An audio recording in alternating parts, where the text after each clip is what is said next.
Hello, you're listening to EcoJustice Radio, a project of SoCal 350 Climate Action. Our show presents environmental and climate stories from a social justice frame, featuring voices not necessarily heard on mainstream media. EcoJustice Radio acknowledges that we recorded this show on the traditional territories of the Tongva and all of their relatives, as well as the Chumash. Welcome. I am Jack Eidt. On today's show, historic political transitions in Honduras, Colombia, and Haiti. Myself, the executive producer of EcoJustice Radio, appeared on the No Alibi Collective Third World News Review out of UC Santa Barbara with host Elizabeth Robinson and commentators Gerard Pigeon, Katja McLean, and Hector Javkin. Myself, Jack Eidt, I published the website Wilder Utopia, and I've written about Latin American issues for decades. I discuss the political transitions that are happening after two recent elections of leftist leaders in Honduras and Colombia. Gerard Pigeon is Professor Emeritus in the Department of Black Studies at UCSB and specializes in Francophone, African, and Caribbean literature, language, and cultural traditions. He gives us a comprehensive rundown on Haiti's history since they became an independent republic, the first modern state in the Americas governed by people of African descent. And he covers what is happening today since the assassination of their president and ongoing instability.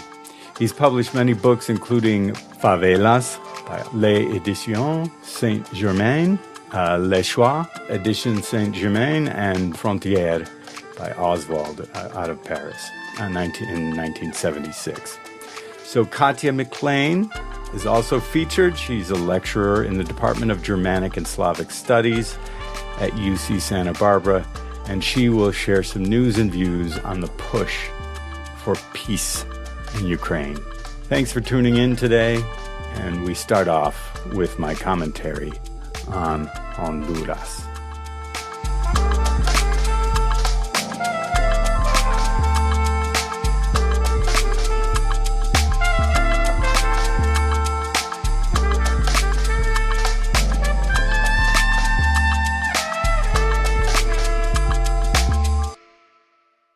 So with us today are our usual commentators on various places, including Gerard Pigeon, Katja McLean, Hector Javkin, and we have a special guest today as well, Jack Eidt, who's going to be reporting for us today. I don't know if I said that I'm Elizabeth Robinson. I am. We are going now to our special guest, Jack Eidt, and Hector, why don't you do a proper introduction? Jack is a wonderful writer, and Jack has spent quite a bit of time in Central America, particularly Nicaragua and Honduras. Don't know about any other countries, but has a knowledge of that area and a sensitivity both to the area and to the First Nations people in those areas, which is very rare for anyone, let alone someone from the U.S. So without anything further, Jack.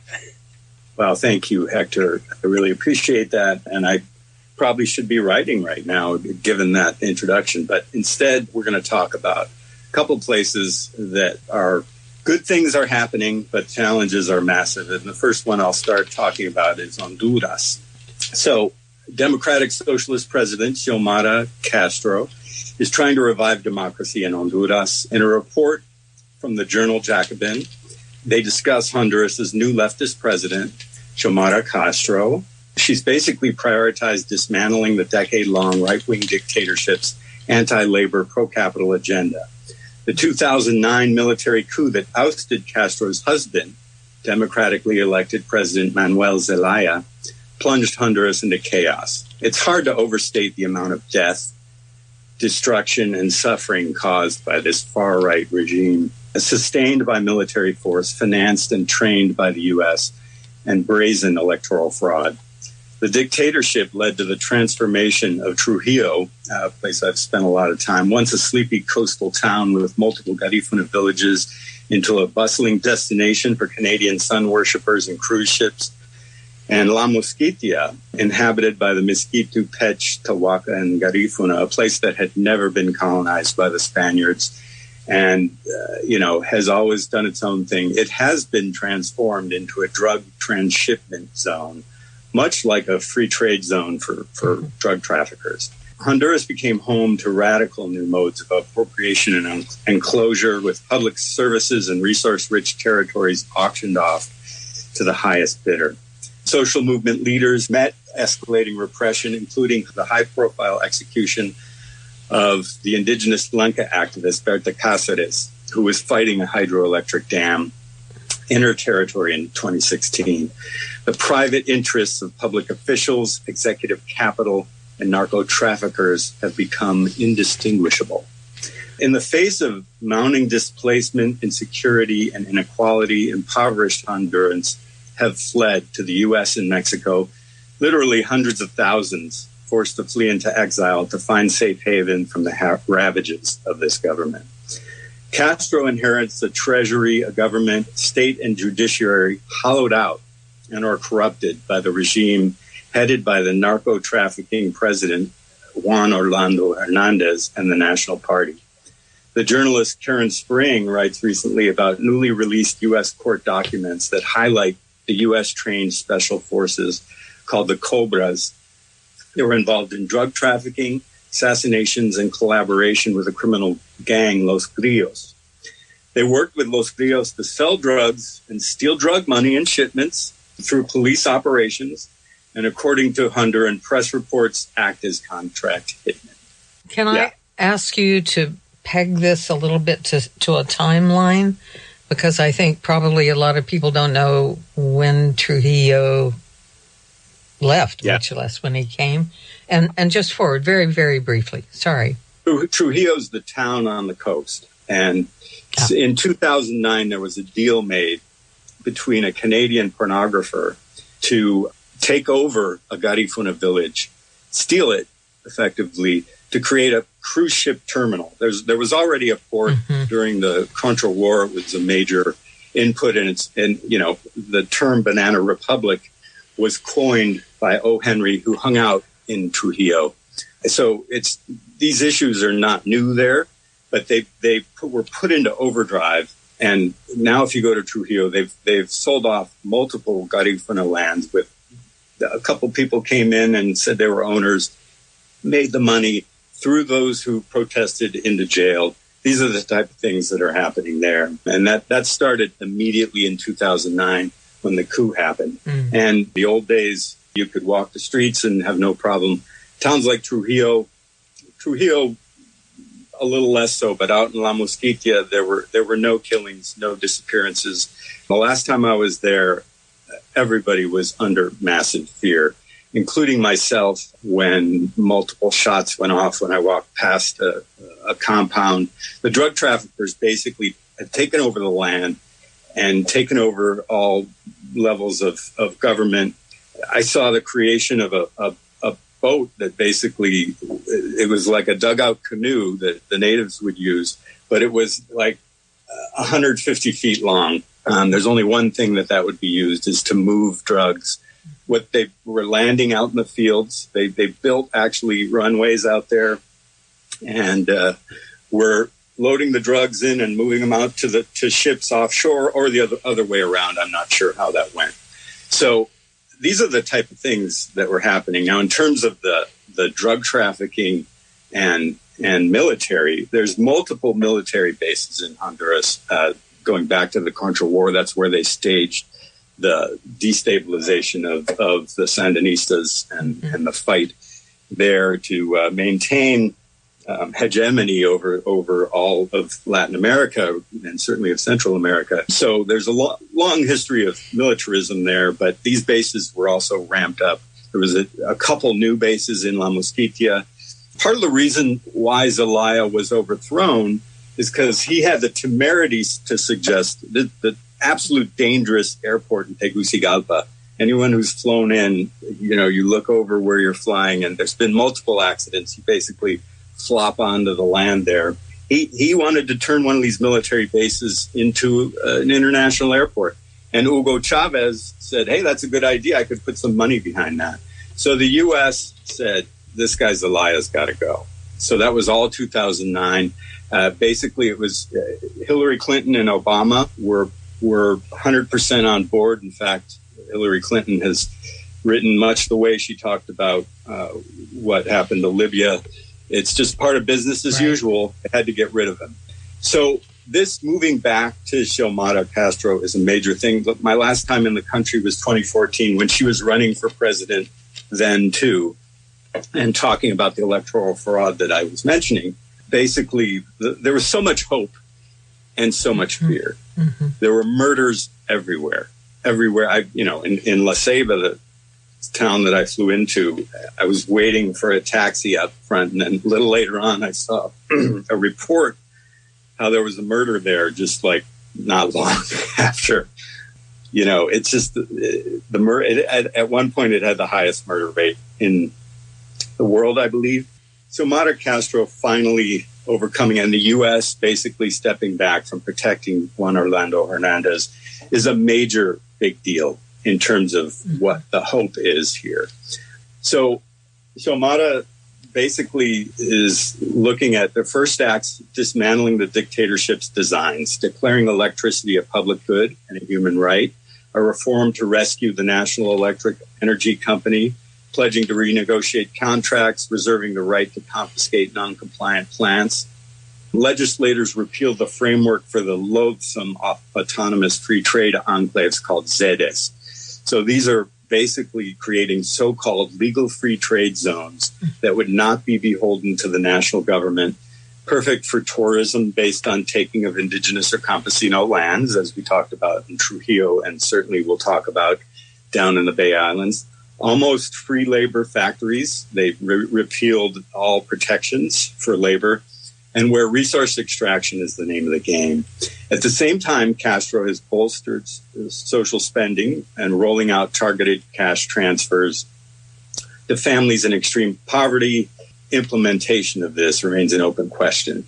And the Environment Secretary announced the cancellation of extractive permits and declared the country free of open pit mining, but the measure has not been enforced. And Congress passed an amnesty for the dictatorship's political prisoners.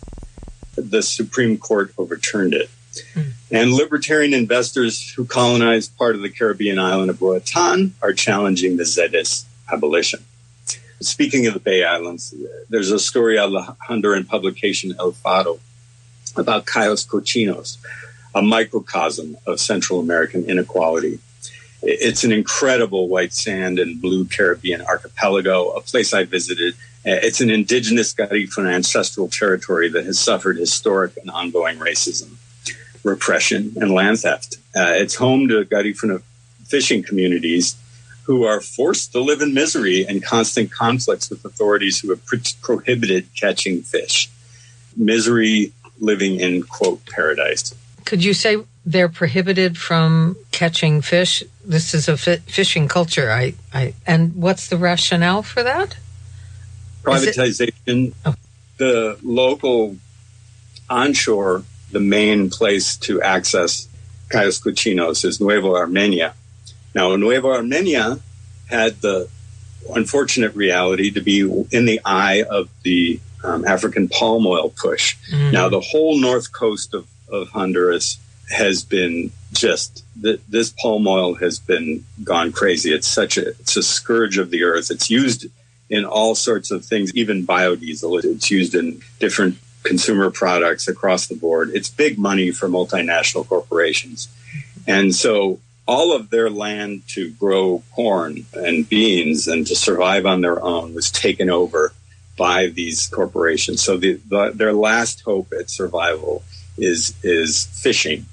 So this article was about the filming of the Supervivientes. It's the TV show Survivors for the Spanish reality TV show. The Italians were on the island.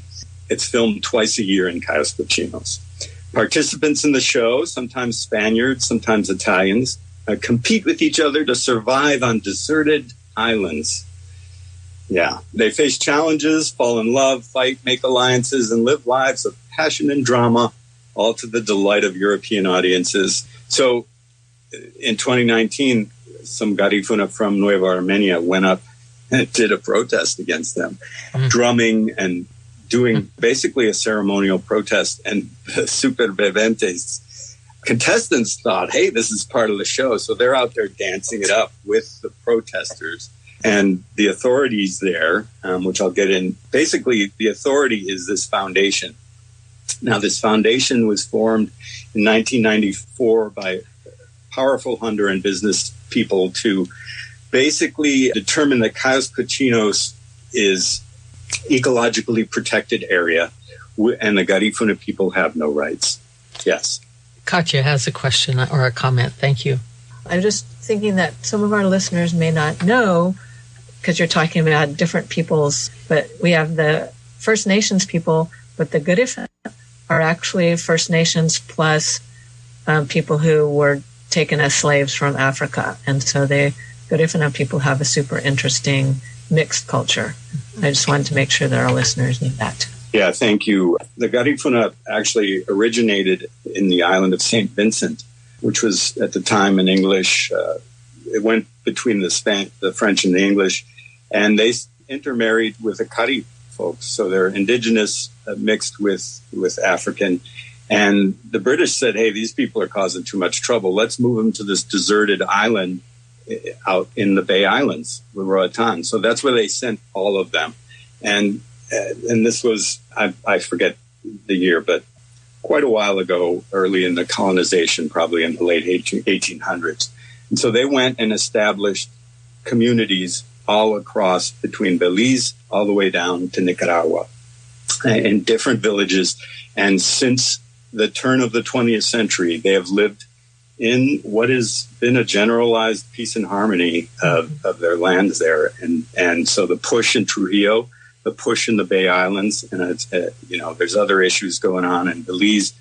And, so the taking of their land is a really major issue. Mm-hmm. So basically that's the point here. There's also, under the guise of the Smithsonian folks have gotten a tropical research institute. So they've got game shows, tropical research, and ecotourism, and no room for the Garifuna. So those who call themselves environmentalists, there's no environmentalism without understanding the traditional people who have lived there for throughout their ancestry. And so these are some of the issues that Xiomara has to face, has to overcome, the entrenched ownership of this country. So it's going to be a tough gig to bring this country back from its just absolute misery.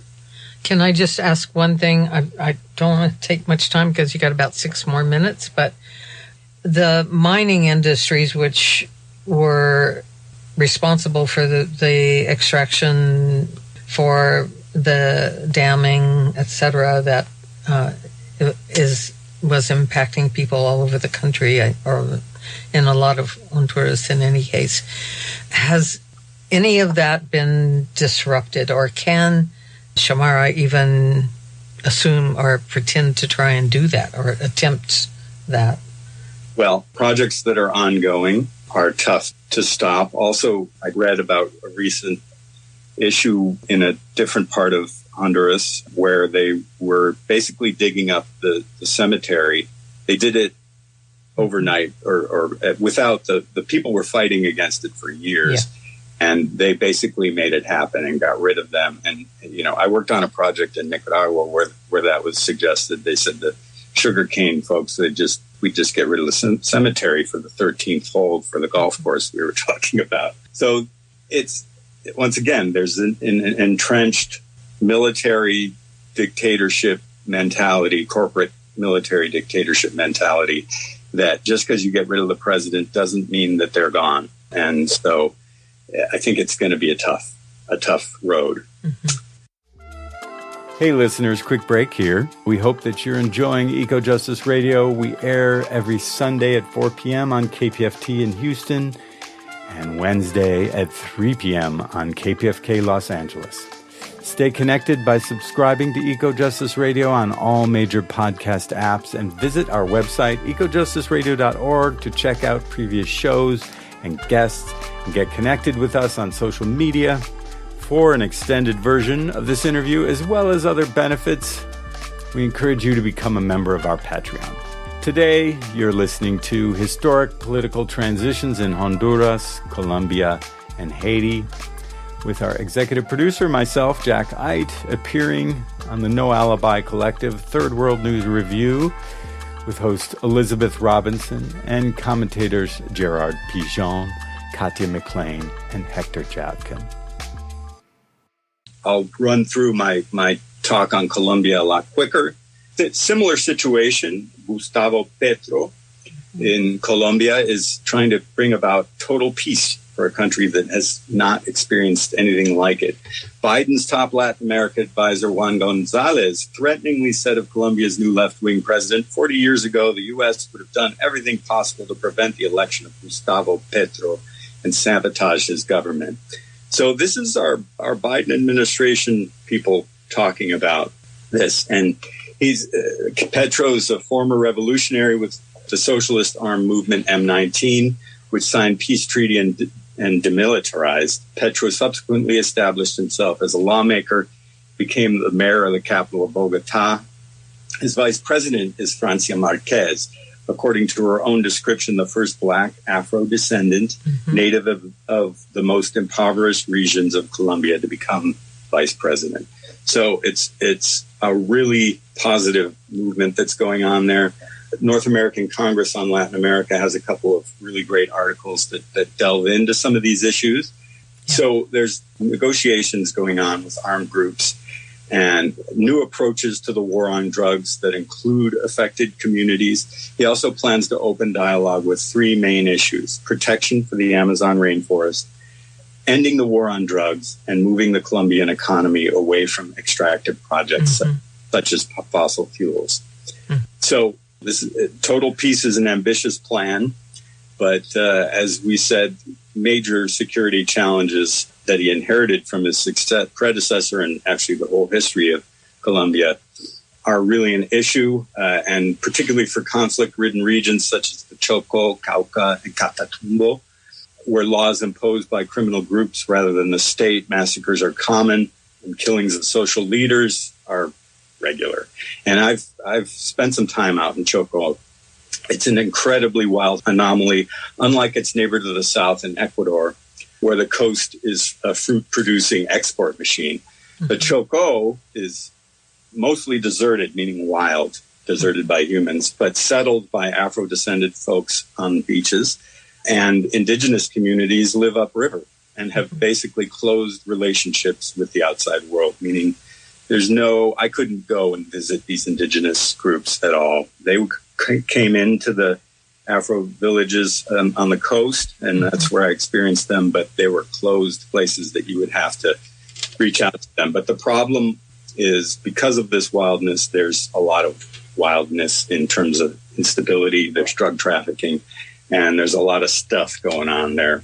So that's one of the difficult things. I wanted to talk about also, with the respect of oil drilling, the region of Arauca, which is more towards the Venezuelan side.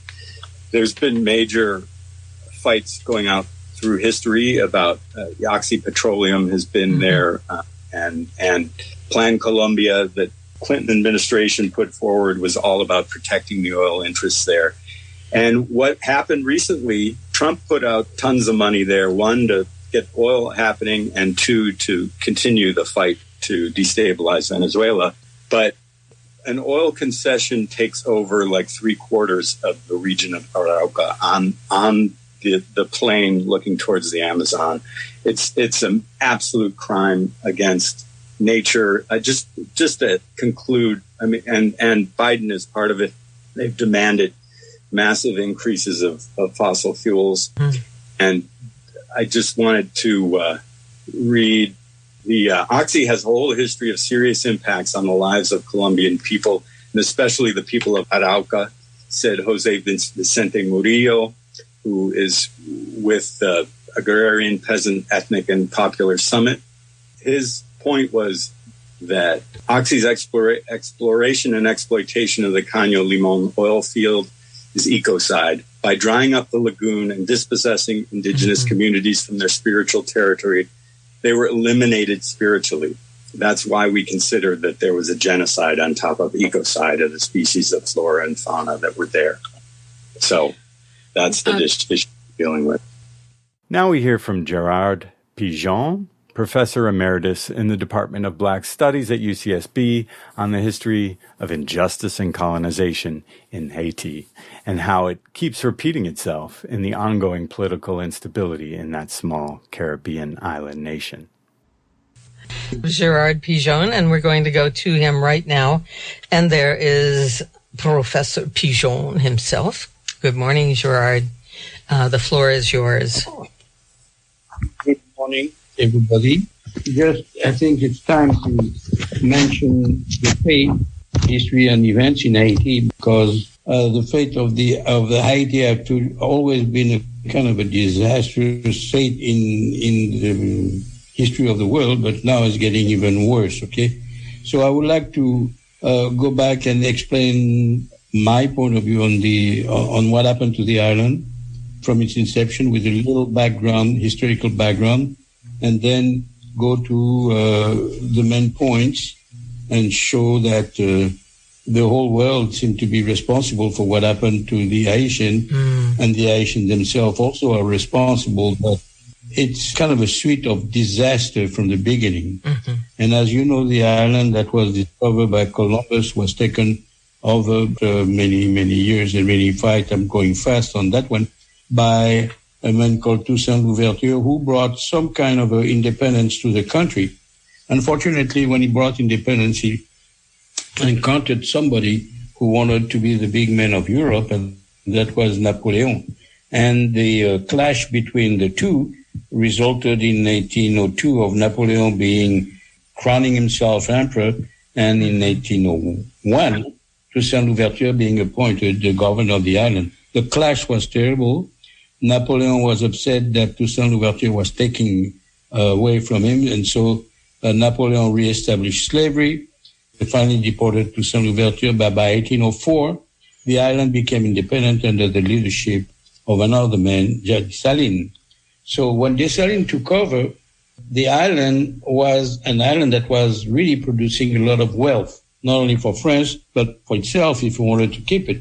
So by the time the independence of the island arrived in 1804, they had to negotiate. But when the island in 1804 got its independence, and after that, they had to negotiate their independence because the resentment of the leader of France at the time, Charles X, was that the planters, oligarchy, had to be reimbursed for the loss of slaves.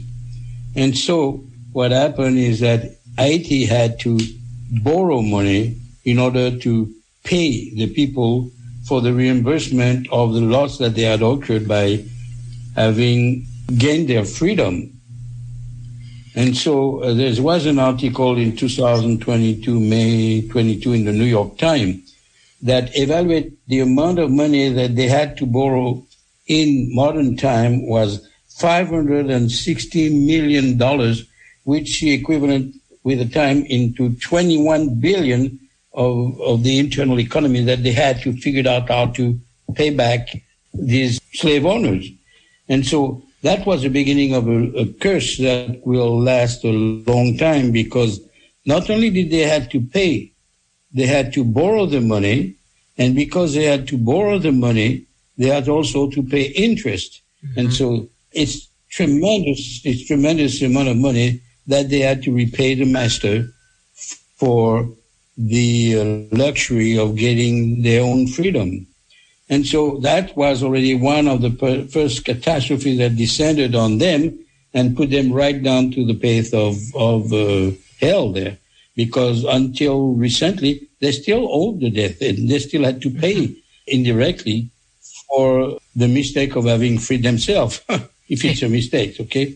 So the repayment of the debt was something that already put Haiti in such a corner that it was very hard for them to develop any kind of an industry or any kind of an economy. Then it was followed by the arrival, the First World War, and the invasion of the Americans on the soil of Haiti in 1915, under the pretension of having seen some kind of German boats in the region. The Marines invaded Haiti and stayed until 1935. That's about 20 years.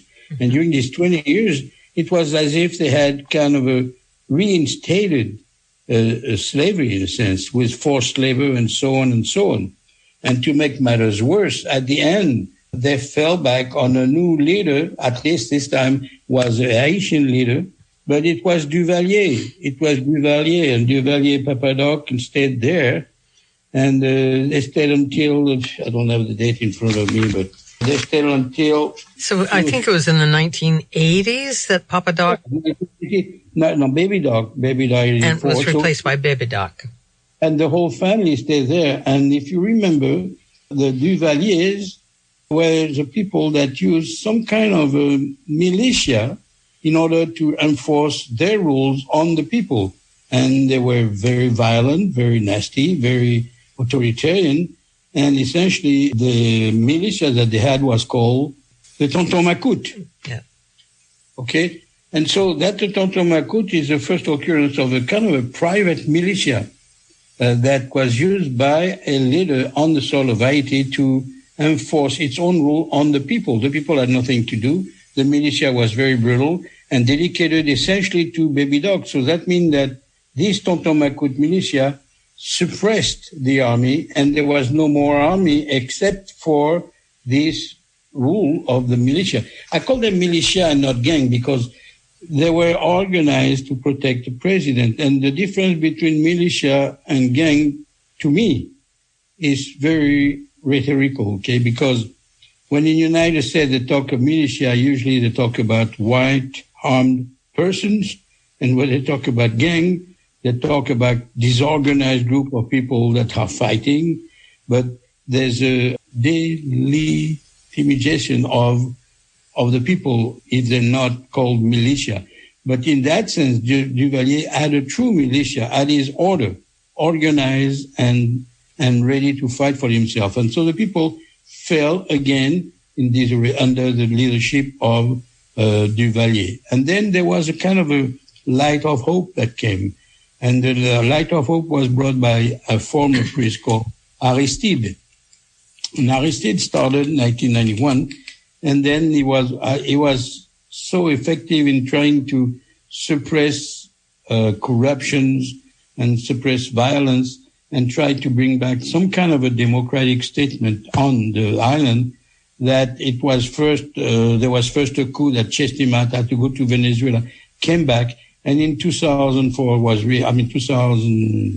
re-elected, and in 2004 was kicked out by the Americans and the French, and was sent to South Africa, and he only came back in 2011 back to Haiti. The reason they were afraid of him is because he's the first man at the time that raised the idea of reimbursement of what Haiti has spent, this kind of a double debt that they had been forced upon, and wanted to have some kind of the French government at least to reimburse all the expense that they had caused to Haiti. And so the French already were very upset about just the idea of reimbursing or just the idea of reparation, that with the help of the American and Bill Clinton and everybody else, kidnapped him and deported him outside. And then from that moment on, Haiti kept on falling and falling and falling down.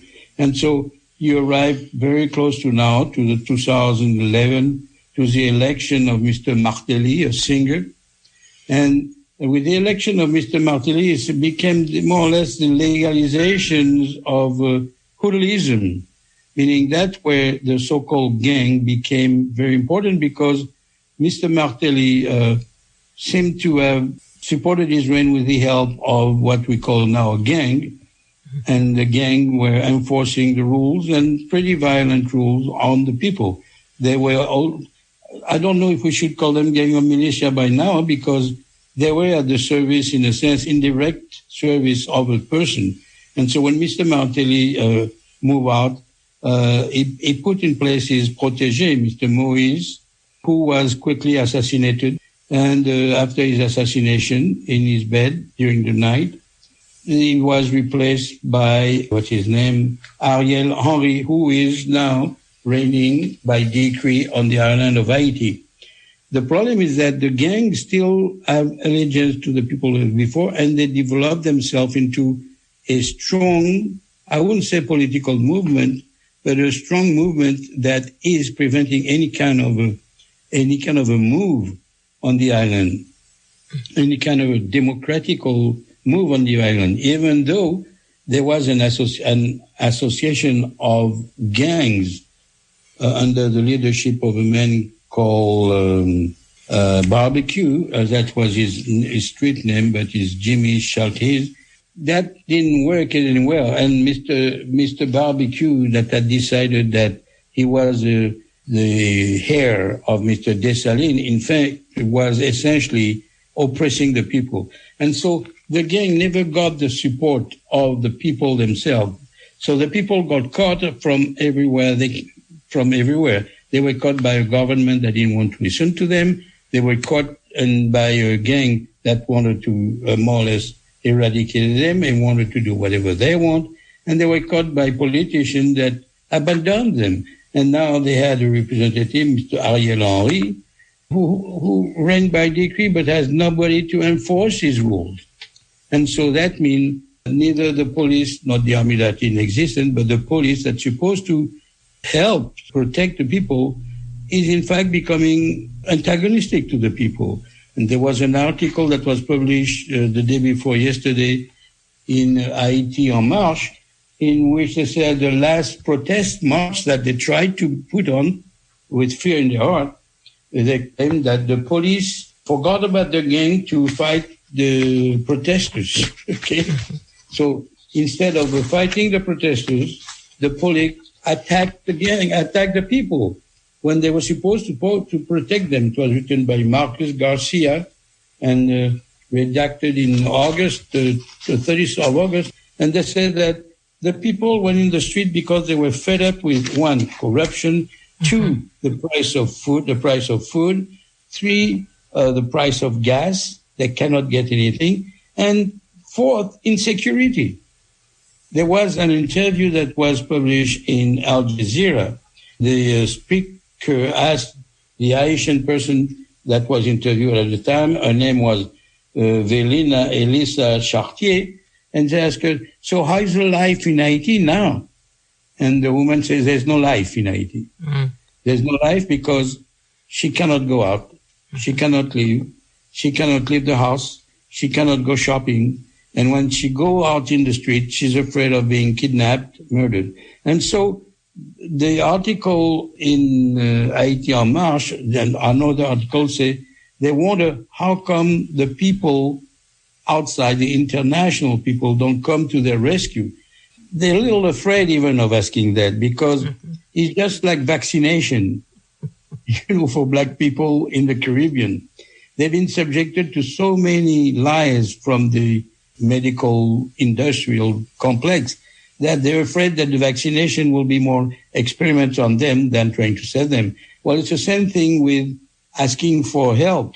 United Nations that created more problem, like the lady said, than anything else. Rape, all sorts of cholera and all sorts of things, but they didn't solve anything. They created more problems. So it's a thing that they would like to have help, but they're a little reluctant to ask for it because they know that it's never been to their advantage and for their protection. And so it's pretty dismal at the time. So can I just come in for a minute, Gerard, and the piece that you allude to, but that most people are not going to remember here.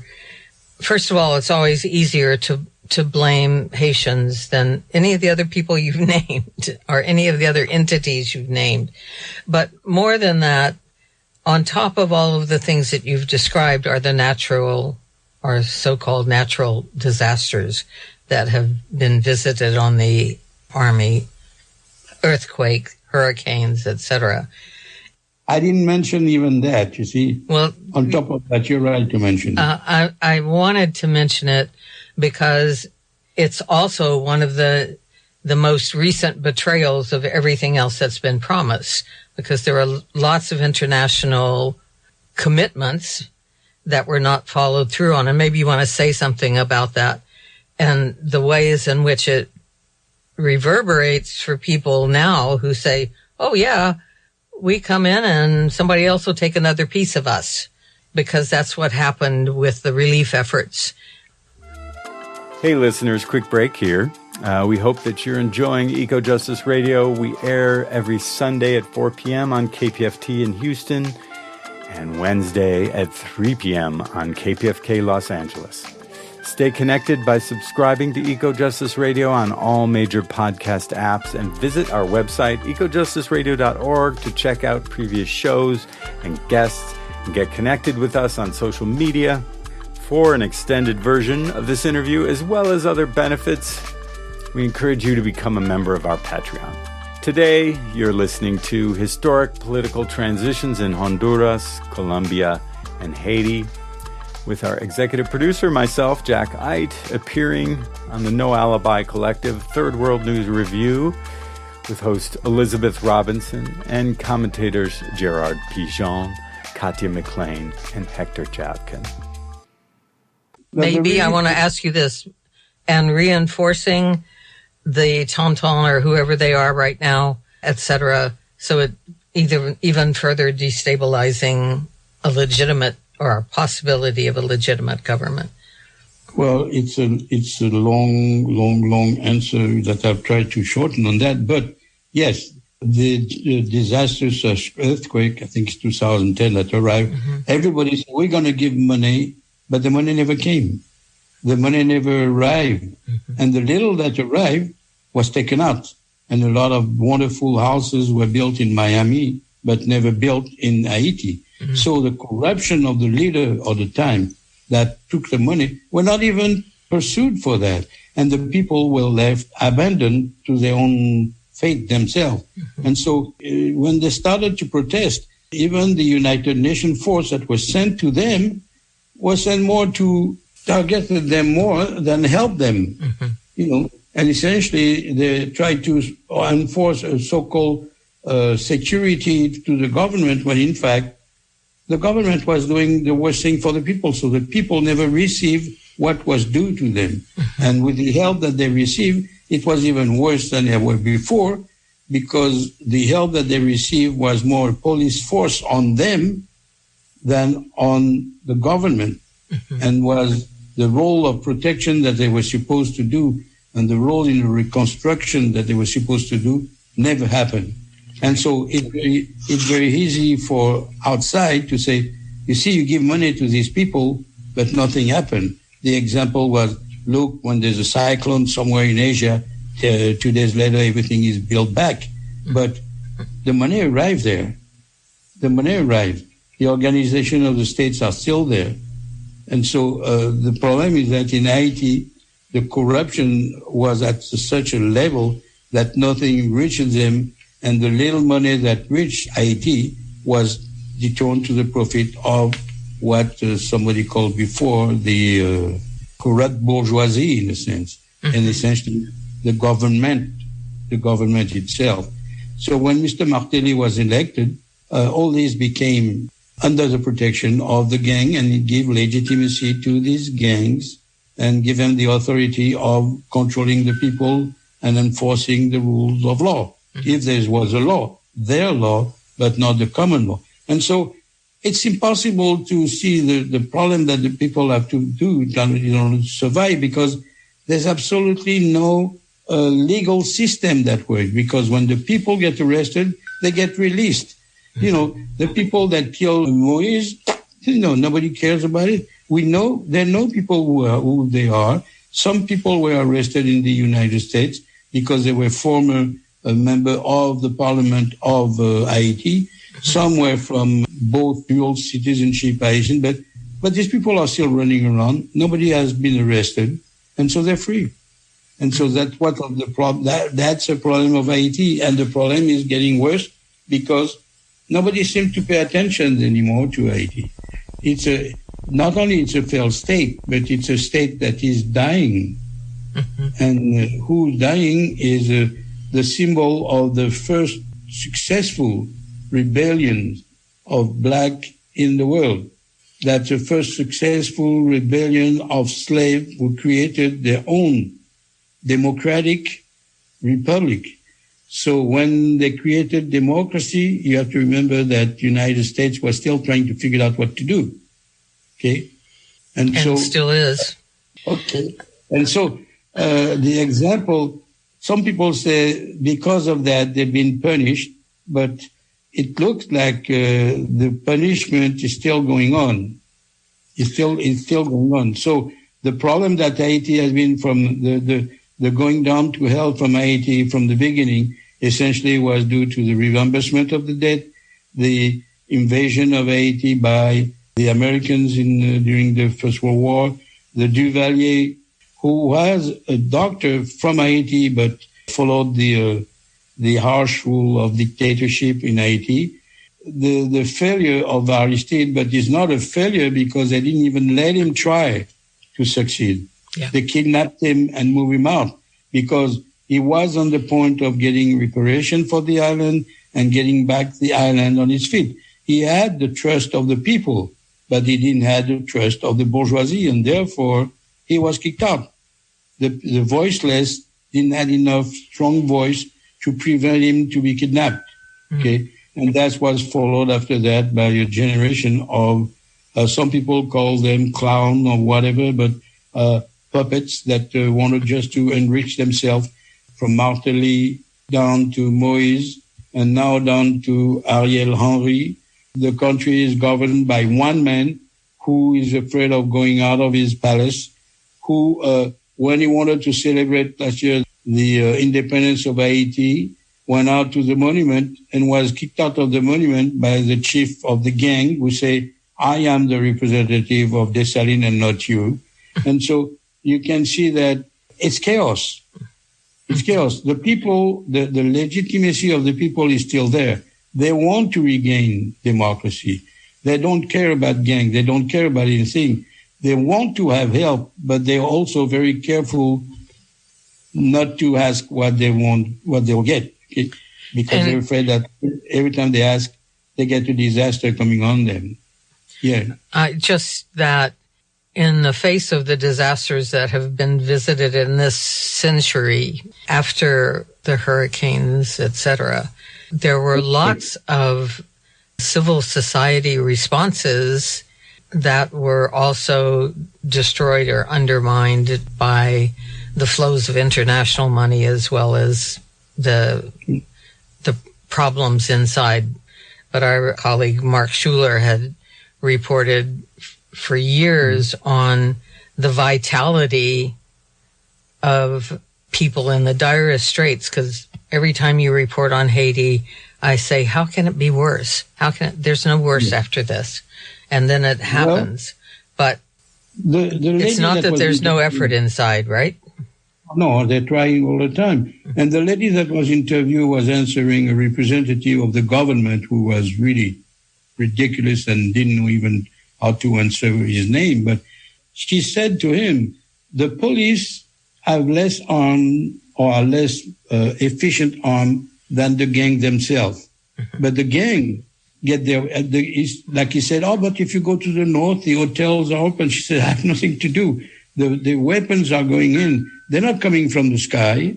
They come by boat. They come through the custom, and the custom let them go in, and they come through the Dominican Republic, through the border. And where is the government? Where are the entity of the government that are supposed to prevent these weapons to reach them? He couldn't answer that. He said, we arrested, we kicked out one of the leaders, but, he was so ridiculous that you could see that this man claimed that he's a member of the parliament and is an advisor on top of that to Mr. Ariel Henry. But I don't know what kind of advice did they give him, because he couldn't even say anything about the fight of the government against weapons going to Haiti. And these weapons are moved to Haiti. The police have no money, so therefore they cannot buy whether weapons or modern weapon. So the gang have a hand on it. And on top of like she said, and even if they had guns, they're not chasing the gangs now, they chase the people themselves. So it's even worse now because don't give them guns because now they're going to be hit by the police, the gangs, and the government. So the people have to take it upon themselves. And I haven't been to Haiti and I don't know the name of the political leaders, but I know that if Haiti was able to free itself from slavery, I'm pretty sure there's organizers that can do it. And I'm sure they're working on it. So that's all I could say about Haiti at this point in time. It's not a very, very rosy story. No, it's not. But it begins with such a nasty absurdity that the Haitian people had to pay France for their freedom, even though France had been extracting wealth for hundreds of years by then.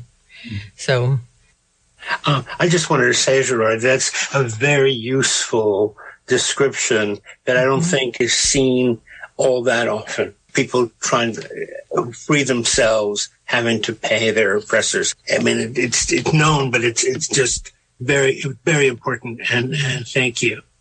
Yeah, but so you see, France. Can I add something quickly, Katya? Didn't have to pay anybody, right? Germany was received money, the Marshall Plan and everything, and never had to repay it. All these countries never had to pay, but, for people of color, they had to pay.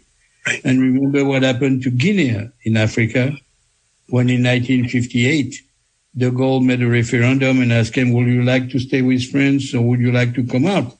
And Guinea at that time was the only country to say, I want out. And de Gaulle held his word. He went out and he took everything that was in the country away from you, up to the toothbrush in the hospital, and left the country without any help. And the only country that came to the rescue of Guinea at the time was Russia at the time, okay? And so now when you see the influence of Russia on the African continent, everybody seems to remember the past also, that at the time of need, then Russia was there to help.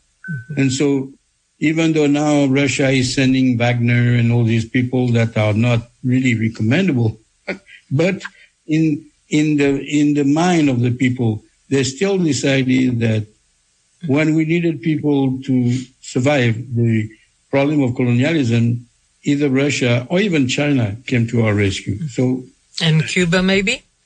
Well, Cuba certainly. Cuba. Yeah. Cuba was always there. Cuba was always there. Yeah. Well, after 59.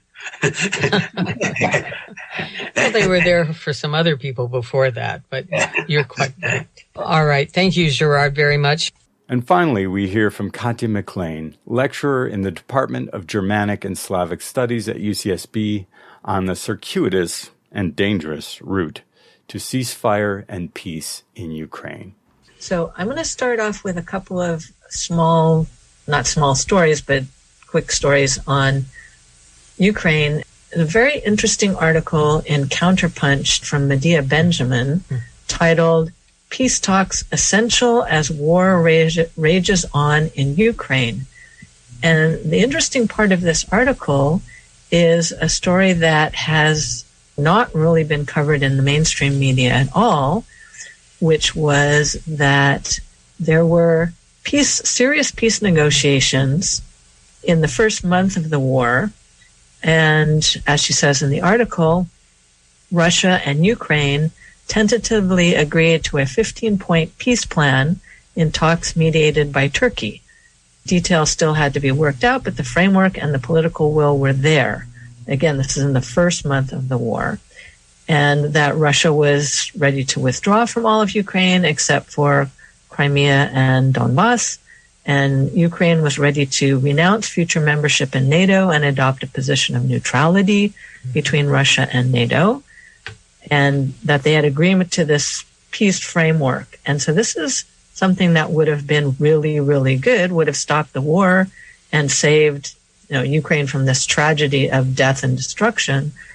And what the Turkish negotiators have now revealed is that the UK and US governments played a decisive role in torpedoing those early prospects for peace. Mm-hmm. During UK Prime Minister, former Prime Minister Boris Johnson's surprise visit to Kiev on April 9th, he reportedly told Prime Minister Zelensky that the UK was, quote, in it for the long run, and that it would not be a party to any agreement between Russia and Ukraine, and the collective West saw a chance to press Russia and was determined to make the most of it. The same message was reiterated by U.S. Defense Secretary Austin, who followed Johnson to Kiev on April 25th and made it clear that the U.S. and NATO were no longer just trying to help Ukraine defend itself, but were now committed to using the war to weaken Russia. And this is something that Turkish diplomats have now reported to others so that this information was made public, and saying that the U.S. and UK killed their otherwise promising efforts to mediate a ceasefire and a diplomatic resolution.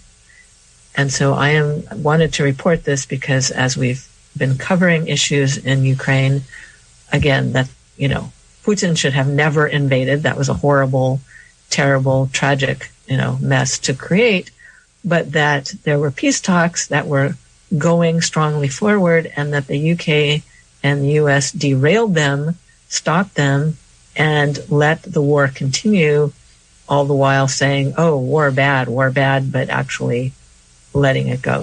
Can I add something quickly, Katya? Sure. Because I guess it was last week we interviewed a European activist who reported on things that have been going on since then as well at the level of civil society, at this point all geared towards a ceasefire, because their sense of it is that because of what has transpired in these months, that has to be the starting point. Just ceasefire, and then we can start to talk. And most of that is not covered at all. And the participants in that, I think it's important to say, are from both sides. There are war resistors on both sides. So please go ahead. Yes, and again, that's extremely important. War resistors on both sides.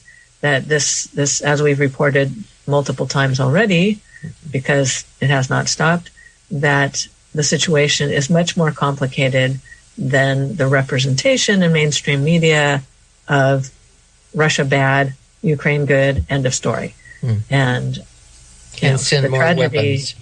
Yeah, send more weapons. And Medea Benjamin's article is saying that it's exactly not sending more weapons. It's exactly promoting the serious ceasefire peace talks in such a way that, then if peace could happen, then restoring the destruction, that has been caused and bringing people's lives back to something approaching normal. So we will continue to follow that, of course. The second part of this, just briefly, there's been a lot of reporting about, could it be possible that Russia would somehow use nuclear power to win the war or do something bad? Of course, we're all worried about the fact that there's a nuclear power station right in the middle of what's going on, and that, something horrible like Chernobyl could happen again. But it's interesting to think that the representation is, only Russia would do this. Only Russia would threaten nuclear things because, they're just bad. And a very interesting story from the war in the Malvinas in 1982 was that Margaret Thatcher, who was at that time the Prime Minister of Great Britain, threatened to nuke Argentina.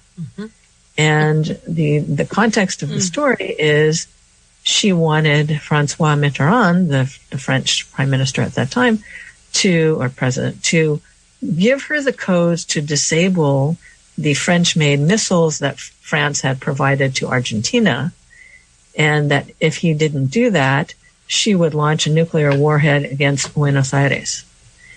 And so the idea that somehow, only Russia is evil enough to threaten things that have to do with nuclear stuff is really disrupted by this story.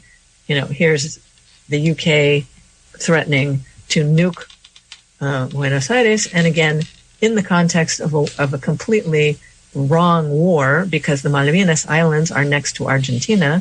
They are part of Argentina, and the fact that this, they were trying to take these islands by war, killing many people, destroying things, but again, that they included nuclear threat very overtly. Just wanted to have our listeners think again about, construction of storylines where only one country can be evil at a time. And not us. Yeah. Well, actually, there's only one country that has ever used atomic weapons on another one. I don't think that is Iraq, but anyway, yeah. That would be the U.S., I believe. Yes. We're at an anniversary of some of that, or we just passed one. Sorry, go ahead. Yes, I was going to say we should not forget. August. The month of August includes the anniversary of the U.S. bombing Hiroshima, destroying many people's lives and irradiating the country with many, many repercussions. Thank you to our commentators, Elizabeth Robinson, myself, Jack Eidt, Gerard Pigeon, Katya McLean, and Hector Javkin. And thank you to our listeners for joining us. This has been Historic Political Transitions in Honduras, Colombia, and Haiti. For extended versions of our interviews, become a member of our Patreon. Please connect with us on social media at EcoJustice Radio, SoCal350, and Adventures in Waste. If you like what you heard today and you want others to be informed, well, you know what to do. Subscribe to our podcast, share the episodes, and help us continue our efforts by joining our Patreon or making a donation to the show.